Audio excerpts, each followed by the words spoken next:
नमस्कार, मैं हूं आपके साथ हेमंत कुमार और आज तारीख हो गई है 4 अगस्त 2026 जब हम ईरान अमेरिका युद्ध की सबसे बड़ी अपडेट्स पर बात कर रहे हैं। और सबसे महत्वपूर्ण बात यह है कि जो खबरें आ रही हैं मीडिया रिपोर्ट्स के मुताबिक उसमें यह भी साफ हो रहा है कि क्या ईरान के विदेश मंत्री को हटाने की कोशिश हो रही है। इसे लेकर के आखिर ईरान में क्या चल रहा है उस पर भी बात करेंगे। इसके साथ साथ जो 4 सबसे बड़ी बातें सामने आ रही हैं आज की वो ये है कि बातचीत कहाँ तक पहुंची है दोनों देशों के बीच में। एक बार फिर से कहा जा रहा है कि माहौल बन रहा है बातचीत का, और जब बातचीत का माहौल बन रहा है तो क्या वाकई बातचीत शुरू होगी अमेरिका ईरान के बीच में स्थायी युद्धबंदी को लेकर के या स्थायी शांति को लेकर के।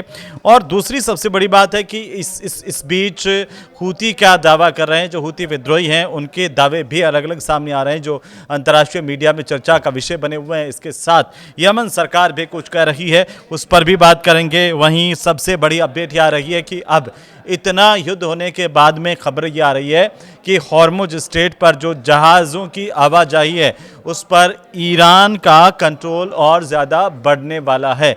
तो ये सभी बातों को एक एक करके देख लेते हैं आज के इस वीडियो में। इस वीडियो को आप पूरा देखिए क्योंकि सबसे पहले बात हम करने वाले हैं ईरान के विदेश मंत्री को हटाने को लेकर जितनी खबरें आ रही है।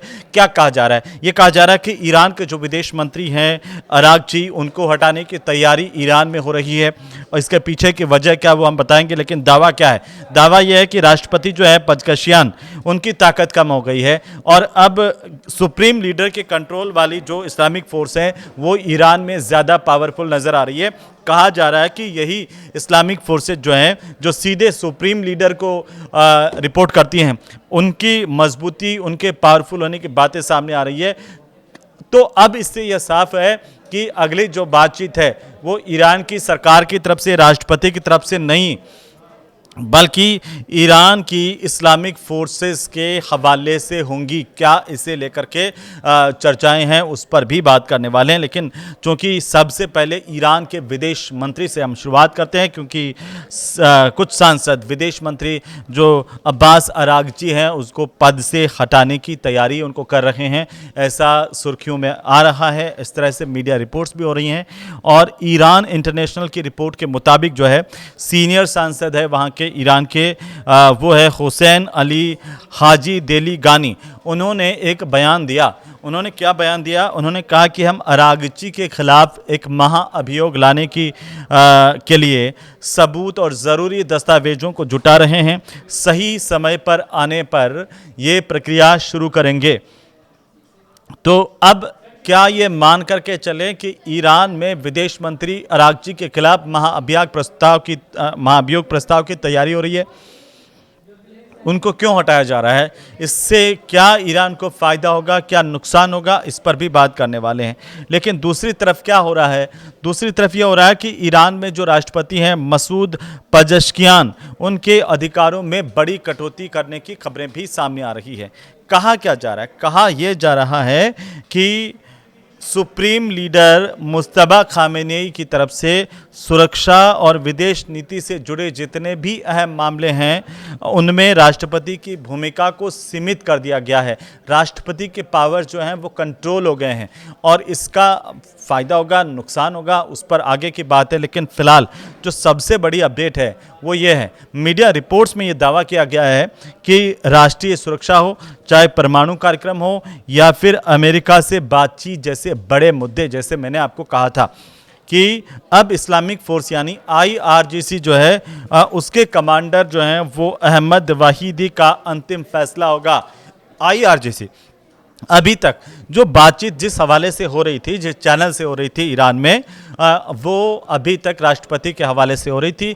विदेश मंत्री अरागची, राष्ट्रपति, इन सब का जो सम्मिलित निर्णय हो रहा था, इनसे पूछ के हो रहा था। लेकिन अब ये कहा जा रहा है कि राष्ट्रपति की जो ताकत है उसको सीमित कर दिया गया है। पावर कहाँ गया ईरान में? अब ईरान में जो इस्लामिक फोर्स है IRGC वो सीधे सुप्रीम लीडर को रिपोर्ट करती है। तो सुप्रीम लीडर जो चाहेंगे राष्ट्रपति से इतर, उनका फैसला मान्य होगा। अब आप जान लीजिए कि इस आईआरजीसी के जब हम इतनी चर्चा इसकी हो रही है तो आपका ये जानना ज़रूरी है कि आखिरकार इस आईआरजीसी के कमांडर इन चीफ कौन है, कौन आईआरजीसी जो इस्लामिक फोर्स जिसका बार बार जिक्र आता है उसको कौन चलाता है। तो आईआरजीसी के जो कमांडर इन चीफ हैं वो हैं अहमद वाहिदी। अहमद वाहिदी कौन है? अहमद वाहिदी का जन्म है वो 27 जून 1958 को हुआ था ईरान के ही शिराज इलाके में, और सैन्य अधिकारी के तौर पर इनके करियर की शुरुआत हुई। इसके बाद आईआरजीसी के ये वरिष्ठ कमांडर बने हैं। 1988 के अंदर जब कुद्स फोर्स का गठन हुआ, जब कुद्स फोर्स के ये पहली बार कमांडर बने, पहले कमांडर थे कुद्स फोर्स के, तो इनको एक लंबा अनुभव है सैन्य ताकतों का, जो सैन्य ऑपरेशंस हैं उनका। 2009 से 2013 तक ये ईरान के रक्षा मंत्री रह चुके हैं अहमद वाहिदी, जो फिलहाल आईआरजीसी के कमांडर इन चीफ है। और कमांडर इन चीफ रिपोर्ट करते हैं सीधे सुप्रीम लीडर को, चूँकि 2021 से लेकर के 2024 तक देश के गृह मंत्री भी रह चुके हैं। तो इनकी पकड़ गृह मामलों के साथ साथ सेना और विदेश मामलों में भी है। इसके अलावा मार्च 2016 से मार्च 2026 में जब इनको आईआरजीसी के कमांडर इन चीफ के पद पर इनको नियुक्त किया गया था, इसके बाद से लगातार ये आईआरजीसी के कमांडर इन चीफ है। लेकिन विवाद क्या हुआ, देखिए इनके काल के अंदर कुछ विवाद भी जुड़े हुए हैं, जिसमें 1994 में ब्यूनस आयर्स एएमआईए बम धमाके में इनका नाम आया था। इसके साथ साथ इंटरपोल का रेड नोटिस भी इनके खिलाफ जारी है। विदेश में इनकी छवि अगर अंतर्राष्ट्रीय स्तर पर हम देखें तो अंतर्राष्ट्रीय स्तर पर इनकी छवि जो है वो ज़्यादा अच्छी नहीं रही है। अब जब सारे के सारे कमांड आईआरजीसी में आ गए हैं, तब क्या बातचीत उसी तरीके से होगी जैसे पहले हो रही थी, या फिर अमेरिका को इसका और ज़्यादा दबाव झेलना पड़ेगा? ये अलग अलग तरह से कहा जा रहा है। लेकिन पिछले 24 घंटे में आप देखिए कि अमेरिका ईरान को लेकर क्या क्या हुआ है, क्योंकि अमेरिका ईरान की जो वार्ता कहाँ होनी है, कब होनी है, कैसे होनी है, इसको लेकर के अभी तक जगह तय नहीं हुई है, समय भी इसका तय नहीं हुआ है। लेकिन अमेरिका और ईरान के बीच में चूँकि ये प्रस्तावित बातचीत जिसको लेकर के अब ये अनुमान लगाए जा रहे हैं कि उधर अमेरिका भी ढीला पड़ा है, इधर ईरान ने भी कुछ कहा है, तो ये अनुमान ये लगाया जा रहा है कि एक बार फिर से बातचीत का दौर शुरू होगा, और होना भी चाहिए, क्योंकि रिपोर्ट्स ये कह रही हैं कि पाकिस्तान और कतर संभावित मेज़बान देशों के तौर पर चर्चा में हैं और दोनों देश मध्यस्थता की कोशिश कर रहे हैं। पाकिस्तान और कतर जो पहले भी बातचीत का एक हिस्सा रहे थे मध्यस्थता के तौर पर, और अभी भी ये माना जा रहा है कि ये दोनों देश कोशिश कर रहे हैं कि मध्यस्थता में इनकी बातचीत हो। क्या होता है वो देखने वाली बात होगी। लेकिन ईरान की रणनीति क्या है, इस पर एक बड़ी बात सामने आई है कि ईरान में अब रणनीति अपनी बदल दी गई है। ईरान की तरफ से एक रणनीति का हिस्सा यह बताया जा रहा है कि ईरान अब नहीं चाहता है कि जंग बढ़े, बल्कि ईरान क्या चाहता है, ईरान चाहता है कि अमेरिका पर दबाव बढ़े। और इसीलिए मुझे लगता है कि ये जो आईआरजीसी के पास जितनी पावर आई है, उधर राष्ट्रपति को लेकर के भी चर्चाएं उनके अधिकार सीमित किए गए हैं। इधर विदेश मंत्री अरागची जो लगातार सक्रिय थे, बातचीत कर रहे थे, उनके खिलाफ महाभियोग लाने की तैयारी हो रही है। तो ये अंदर खाने कहीं ना कहीं असंतोष तो है। लेकिन इन सब के बीच ईरान की कोशिश ये है कि वो जंग नहीं हो, और बातचीत जब अमेरिका से हो तो अमेरिका के खिलाफ एक दबाव ईरान का वो होना चाहिए, इसको लेकर कोशिश की जाती है। लेकिन मीडिया रिपोर्ट से करिए कि ईरान अब सीधी सैन्य जीत की ओर नहीं सोच रहा है, वो इसके बजाय समुद्री व्यापार की तरफ सोच रहा है।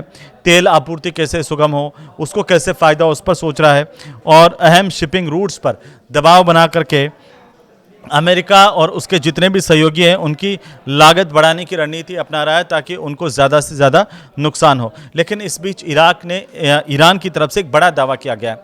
ईरान ने यह दावा किया है कि हॉर्मुज पर जो वाहनों की आवाजाही हो रही है उस पर उन्होंने ये दावा करते कहा कि रीपर ड्रोन एक उड़ रहा था, उसको ईरान ने मार गिराने का दावा किया। रीपर ड्रोन क्या है भाई?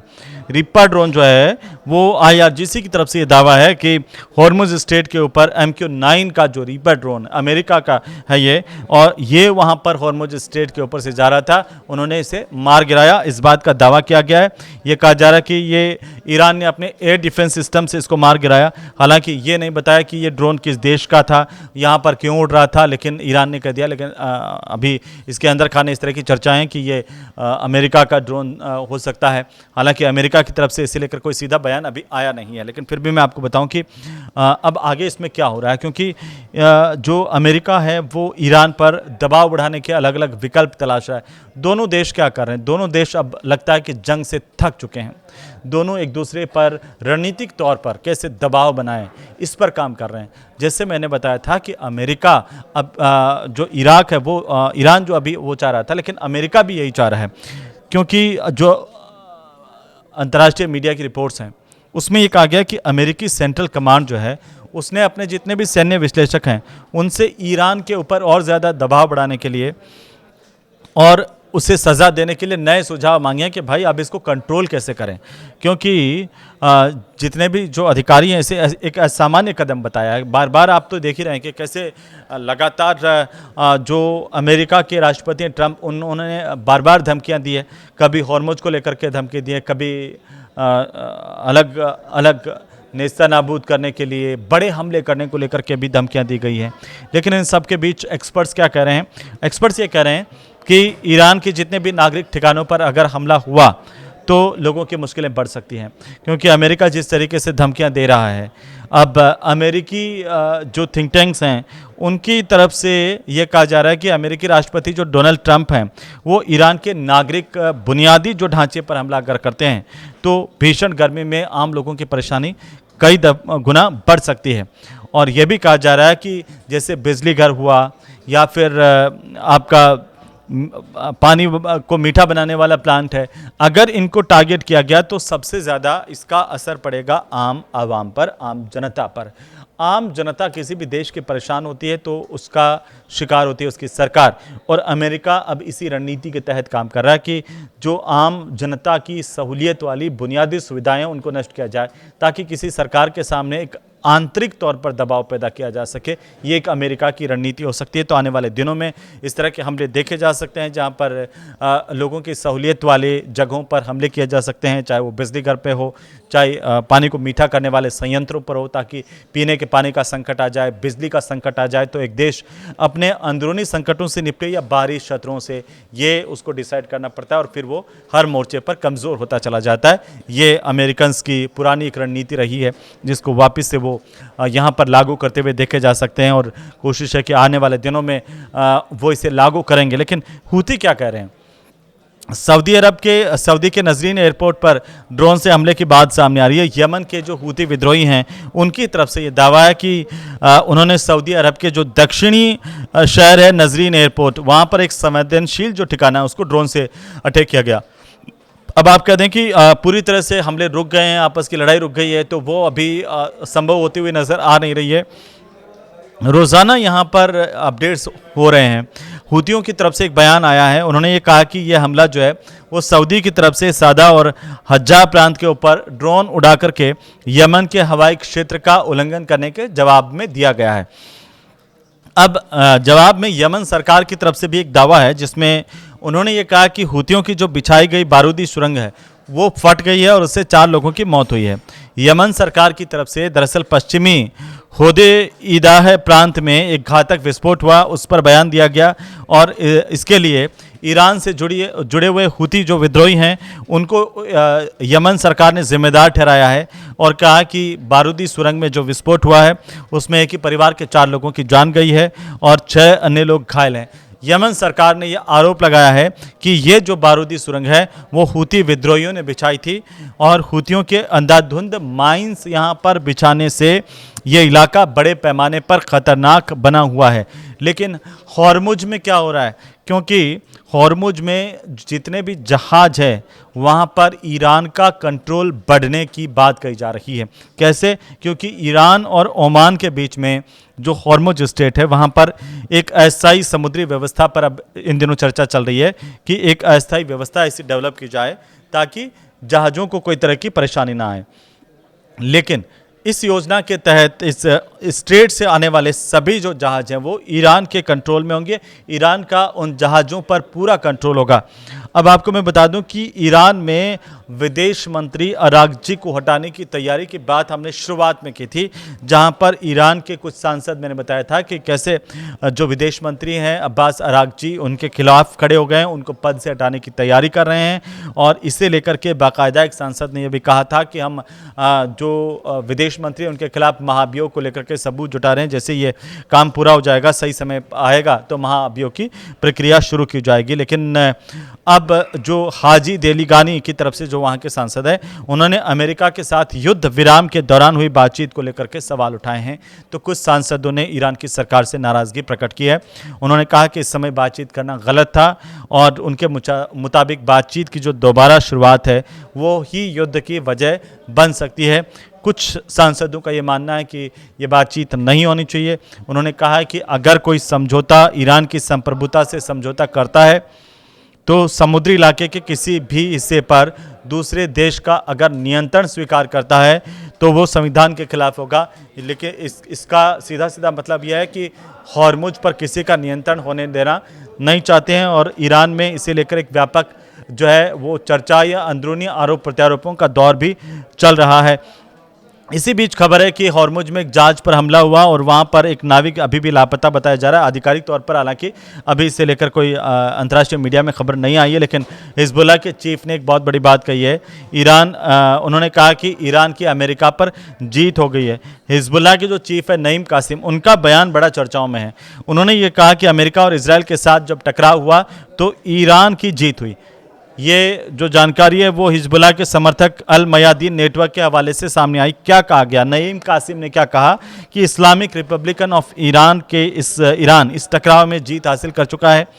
अब इस पर बहस की कोई गुंजाइश नहीं बची कि संघर्ष में आखिरकार कौन जीता। तो सवाल तो यही था ना कि आखिरकार जीतेगा कौन, और इतने लंबे वक्त से जिस तरह से युद्ध चला आ रहा था, अब कुछ लोगों को इसे लेकर के संभावनाएं वापस से जगती हुई नजर आई कि दोनों देशों के बीच में बातचीत होगी। लेकिन अभी भी ऐसा लगता है कि बातचीत का रास्ता निकलना इतना आसान नहीं है। आपको क्या लगता है कि ये युद्ध आखिर कब तक चलेगा, हमें ज़रूर बताइए। और ये रिपोर्ट आपको अच्छी लगे तो आप इसे कमेंट कीजिए, लाइक कीजिए, शेयर कीजिए। नमस्कार।